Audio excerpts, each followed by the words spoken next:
What's going on, Bulls fans? Welcome to another episode of Chicago Bulls Central, your number one spot for everything Chicago Bulls related. And on today's episode, we'll be breaking down when the Chicago Bulls schedule is expected to be released, and so far leaks from the NBA schedule overall. We'll also talk about Hoops Hype ranking the best Chicago Bulls signing of all time and who ranked at the top of the list. Then we also have an interesting report coming out about real value with contracts. We have a couple of Bulls that are ranked in interesting places on that. And then lastly, we'll be talking about Ben Simmons' settlement with the 76ers and what this means for the NBA as a whole. We'll get into all that and more on today's Chicago Bulls Central. You are now tuned in to Chicago Bulls Central, your number one place for all Chicago Bulls news and content.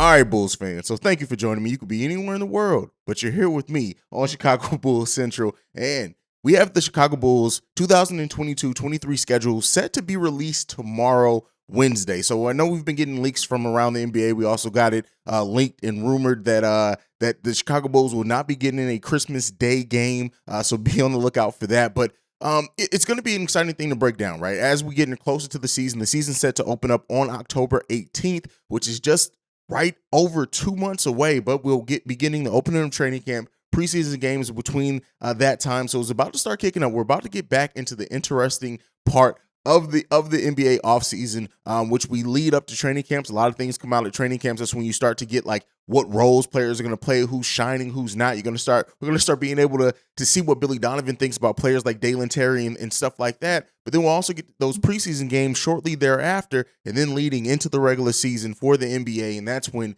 things get really, really exciting. And so around here with Chicago Bulls Central, if you guys haven't been known, we're gonna kick up the production a bit once we start the regular season, which means that after games, the shows after games, not the live shows, that's more for a breakdown conversation with you guys, but the episode that releases the day after games, we're going to start doing like best plays of the game. I've been creating graphics for that and stuff like that. We're going to kick it up. We're going to make Chicago Bulls Central more of an actual TV style production than just the funny, silly show that it is at this point in time. But so far with the leaks of the NBA schedule, what we got is that on opening night, which is October 18th, we're going to get the 76ers at the Boston Celtics and the Lakers at the Warriors, both on October 18th. We'll see if there are any other games are announced between that. And, that as an opening night lineup, the 76ers at Celtics, okay, that's cool. Lakers at I don't know. I know LeBron, biggest player in the world and stuff like that, but I'm just not excited for like Lakers to open up the season. Hey, that's just me though. Let me know what you guys think about that. We also have the Mavs and the Suns as their first games. That's not a season opener. It's not night one, but that is the first games for those respective teams. So that's going to be fun to see. I do love the idea of the Mavs facing the Warriors. The Mavs who lost Jalen Brunson but added Christian Wood. How does that team look different around Luka Doncic? Now that DeAndre Ayton has gotten his contract, but we know there was some thought about sending them off. What did the Suns look like this season? It's going to be a lot of questions, and I am excited about that part of the season. I'm excited about basketball overall to get back to that. Some other interesting dates that we have. We do know when the finals rematches are going to be. So the Warriors will host the Celtics December 10th, and the Celtics will host the Warriors January 19th. So that's what we're getting with that. But outside of that, we just really it's not a lot going on right now, and so we'll see once the Bulls schedule is released. We'll break it down. What big games? The host. Hopefully, we'll know what game is going to be nationally televised at that point. So that'll give us something to break down with that. But that's where we stand. Let's move on to the next topic. So Hoops Hype ranked every team's biggest free agent signing, and of course, I went right to the Chicago Bulls to see what they had, and they had Paul Gasol ranked as the biggest free agent signing of Chicago Bulls history. That's above DeMar DeRozan, and they talk about that in the article. We'll get into that. That's above the Dwayne Wade signing, which didn't really impact the team very much overall. That's over the Ben Wallace signing. There's some confusion. Dennis Rodman was technically a trade, not a signing, so there's that as well. But with that being said, like we'll see. The Bulls have two players currently on their contracts that could end up absolutely being on this list at some point in time, with DeMar DeRozan, who should be already. Lonzo Ball, we'll see how his career continues to develop. I've already said I do expect Lonzo Ball to become an all-star while he's on the Chicago Bulls roster, so we'll see how that ends up shaking down as well. But Paul Gasol, And it's funny because you kind of forget things in retrospect. At least I do. Until you go back and one of the good things about this article is they had quotes from then. They also had his tweets from then and stuff like that. So Paul Gasol, upon signing with the Chicago Bulls, this is from July 18th, 2014. His tweet: "I just signed my contract with the Bulls, ready to start this new experience, giving my all for a team and fighting for titles." Quote from Gasol. Now, this tweet was from the Chicago Bulls, same day, July 18th, 2014. "Money obviously wasn't the priority. I turned down bigger offers and prioritized being on a championship caliber team."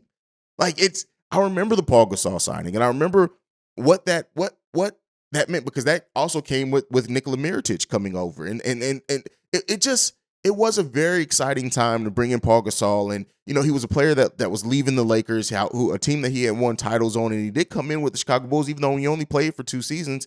Did give us a really good season that first season, and was a contributor for the Chicago Bulls. It's just interesting to see him and how other outlets look at what the biggest signings in Bulls history was. They do also talk about DeMar DeRozan, who was mentioned as an honorable mention. Dwayne Wade was too. But in this, they do say that DeMar DeRozan has the chance to take this spot from Paul Gasol, and I'm almost willing to say at this point, I think DeMar DeRozan is already above that, and not just because of this one season. He had one of the best seasons, no, the best statistical season of his career last season with the Chicago Bulls. Didn't have the playoff success, things like that. But when you look at like the mentorship and what that means for the Chicago, and I've talked about this heavily over the course of the summer, the signing of DeMar DeRozan is one of those signings that is going to pay dividends for years down the road. Like the way that he's mentored Patrick Williams, the way that he's mentored Ayo Dosunmu, what Dalen Terry learns from him in the 2 seasons, if not more, that he's going to get to play with DeMar DeRozan, are things and building blocks that they're going to build on for the rest of their careers. So listen, Paul Gasol's time here was great. And maybe I am a prisoner of the moment. I can admit that in looking at but that mentorship though, that piece of it, it's been so long, at least for me, that we've had somebody come in and really change the culture of the Chicago Bulls. Like don't get me wrong, A.K. Eversley, Billy Donovan, they did that groundwork. They started changing that culture, but DeMar DeRozan was really the icing on top of all of that. And he continues to help evolve it and hopefully paint the future of the Chicago Bulls culture as well when you're looking at the mentorship and things like that. I just really rank the DeMar DeRozan signing very high for the Chicago Bulls because I do look at what it's going to mean for the future of this team as well. And maybe that's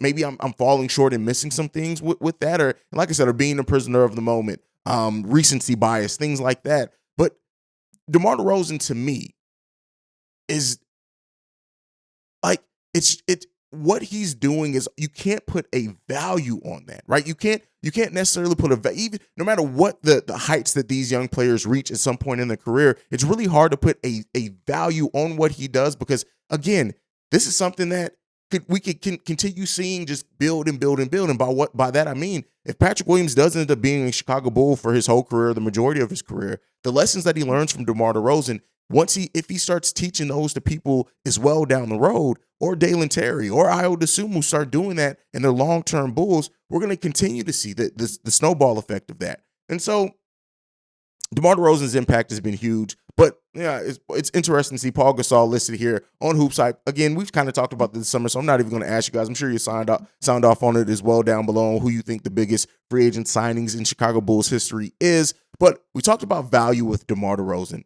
Well, one of the things that we're going to talk about as we move into our next subject is real value. So this is an interesting thing. So what the real value metric uses is it uses global rating, a player's performance metric, and then it also takes into accountability productivity in the last 3 seasons and gives extra value to playoff games. So it takes games played in the last 365 days. It adds extra values to that. It includes the regular season, play-in, and playoffs. So now with that being said and kind of identified on what real value is, Ayo Dosunmu was on this list and he was ranked as the 37th best valued contract in the NBA. So they valued the impact that he had at being worth $10.9 million, and he's on a $1.5 million contract. So that's huge. Some of the other players that was listed well above him in this, right, as far as the value. So that's the differential between your actual contract to what you actually offer your team as far as value in that sense. So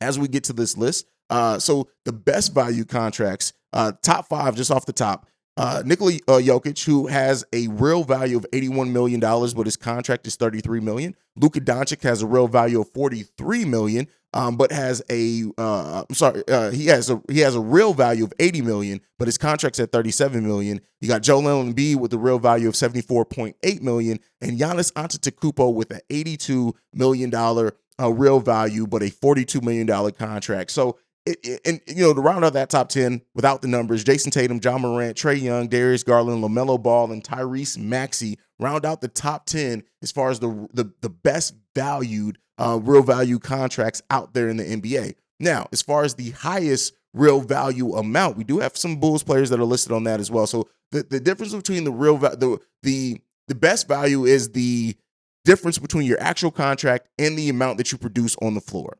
But the highest, as far as real value, that's just the overall what you offer. We do have two Bulls in the top 30. So we do have Zach LaVine listed as at number 24, with his real value being $35 million, but his contract next year being $37 million. So there is a differential there. And then DeMar DeRozan having a real value of $34 million, ranked at number 26 as far as the highest real value in the NBA. And his contract's $27 million overall. What does this mean? Nothing. It's just an interesting stat. Like it really doesn't mean anything in this. This is not going to be used for any type of analytics. It's not going to be used for any type of contract extensions. It's just an interesting thing to kind of break down and take a look at once you start wanting to get down into those deeper things. And to be honest with you, we're in the drums of off season. So almost any type of news is content at this point, just to be honest with you guys. Like it kind of is what it is there. But it's just, yeah, it's an interesting stat to look at, especially more so when you look at the best value contracts like Ayo Dosunmu offering a value of $10.9 million. And we know that he fell off, as with all the Bulls teams, towards the back end of that season and in the playoffs as well. But we know Ayo is poised to have a big leap this season if things all hold true. And I do think Ayo, we're going to see him continue to get that to be a great value contract for the Chicago Bulls in this last season. The thing that's coming up, and the reason why I do want to talk about this in this perspective of Ayo Dosunmu, is the fact that he is up for a contract extension at the end of this season. And the fact is, and this is right around what I said, I think that we're going to re-sign Ayo Dosunmu at a base level compensation that starts off around $8 to $9 million. And when you look at that, his real value being $10.9 million, we'd still get quite a value if that's the case. But I do think that that's what Ayo Dosunmu's contract extension is going to be, especially if he continues and not only continues what he did last season, but builds upon that to give us even more next season for the Chicago Bulls. He's going to have an increased role. He's going to come into the season knowing what his role is rather than having to earn those minutes like he did early last season. And those things are going to, I think, contribute to Ayo Dosunmu getting a sizable contract extension with the Chicago Bulls. And I hope that they lock him up long term. They've already messed it up one time, only giving him the 2-year deal. I hope that they don't give him like a 2+1 or anything like that. Re-sign Ayo Dosunmu for the full 4 or 5 years that you can offer him, and let's get this guy in the building and know he's going to be a Bull for that amount of time, period. That's what I got to say on that. Let me know what you guys think. If this is any at all interesting to you, you'd like to see more things like this covered on the show, as far as like the real value contract and what that means. But let's move on. Last topic of the day, and this one is not Chicago Bulls related, but I do think it does pertain to the NBA as a whole, so I wanted to talk about it. So Ben Simmons has reached a settlement with the 76ers on his contract from last season due to the fact that he did not play. They withheld some of his pay. And that settlement agreement, the details of that was not released. But I always thought that this was going to go away, in which Ben Simmons was going to get his money in some shape, form, or fashion. Now, he didn't get 100% of it, which he shouldn't if he didn't play. But the precedent that this would have set for the NBA as a whole, if a player that was citing mental health issues went on to not be able to get a contract, not be paid of it when they're citing and have seen a professional and they were dealing with mental health issues.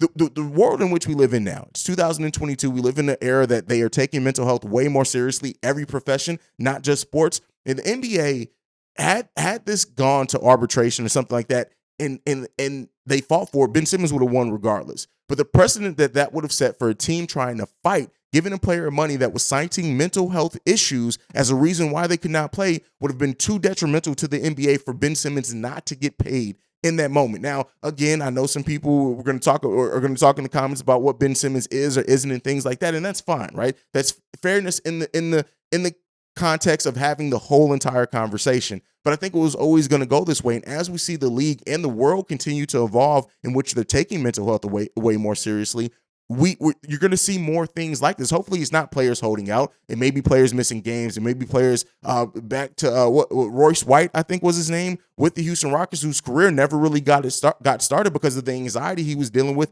just traveling and things like that. So you're going to start seeing more. And don't be surprised if you see the NBA have an official like mental health type check-in at some point within the next decade or something like that. It's going to be something, and more things are going to be built upon it, because that's just the era that we're living in the world in general, not just with sports nowadays. So as that continues to evolve, as that continues to take shape, like I said, this thing was always going to be what it was. As somebody who talks about mental health on one of my podcasts in the Black community, specifically about mental health as a whole, it's important. It's highly important to value mental health. It's highly important that you do see these employers and things like that allow for mental health days, things like that. And again, that is outside of the scope of just the NBA, but I think it's a very important thing as well. And you're seeing that Ben Simmons was going to get paid. He was going to get his money. So yeah. And then when you see stuff like Liz Cambage, as well as in the WNBA, to bring that here. And, while she's a little bit more problematic in general with some other things, but her citing, she wants to get her mental health and stuff, and she's going to step away from the WNBA, even though we already saw that coming and things like that for people who pay attention. But it kind of is what it is on that one. You're not going to see almost any major company, major embodiment really not have some type of provision when it comes to mental health. I think within the next 5 years. It's going to have to happen. It's happened for the most part in the majority already. You're going to see that continue to evolve. And so because of that, Ben Simmons was always going to get his money. He was always going to reach that settlement. They were always going to have to pay him, because that's just the world that we live in now. And it's better for it. I do believe. Let me know down below, what do you think about Ben Simmons and this settlement, him getting his money? And in a way, we won't know exactly how much it is, but he's getting that money. Let me know what you guys think about that, and how the NBA should continue to put a highlight on mental health as a whole. I'd love to hear from you guys on that one. A little bit different of a topic to hear off from you guys. But that is it for today's episode of Chicago Bulls Central. Thank you so much for joining me. You are the best part of this podcast, of this show in general. Make sure you're following the show at Bulls Central Pod. You can send us any feedback, questions, comments, concerns, bullcentralpod@gmail.com. Lastly, you can send us any texts and our voicemails, 773-270-2799 for our Saturday mailbag episodes. But like I like to end every episode on, go Bulls. Love you guys. Peace, y'all. This has been a presentation of the Break Media.